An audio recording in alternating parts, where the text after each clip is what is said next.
tail him the whole way, though. You'll just tail out of perfect, and Yeah. then I don't have to walk this whole thing down. Okay. No, sounds good. Wonderful. Okay, well, I'll meet you out there then. Let me know if there's anything. Okay. I can see the branch just swinging around. Just swinging away. It is what happens. Okay. Yeah, I got that there. Oh, we're live. We are live following Sam's Tiny House. There's definitely a live logo here. So, yeah, we're following Sam's Tiny House on its little adventure out to Squamish. Get some photos of this. Yeah. We're supposed to be This the could be pace fun. car. Yeah. Well, pilot car. No, we're picking up all the things that fall off. Yeah, exactly. There goes my phone. Oh, look at it. There it goes.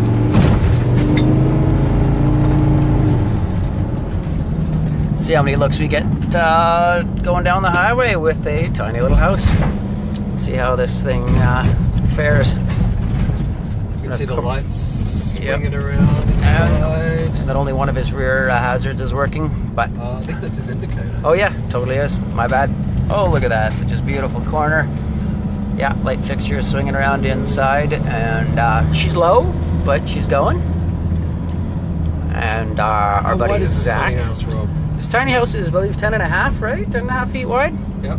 So permitted. Unfortunately, this one can only be moved by a commercial mover who has to do a permit. Oh, yeah. And here he's trying to squeeze onto the highway. This could take a little while. Ooh, and he's going for it. All right, we're gonna try to squeeze right in. So stay on his tail.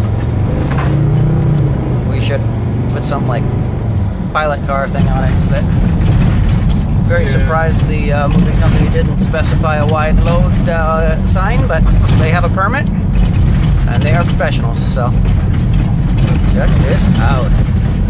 So we've got Sam Gambling's tiny house. Oh, is Yep. it just stop? No, she's still rolling there.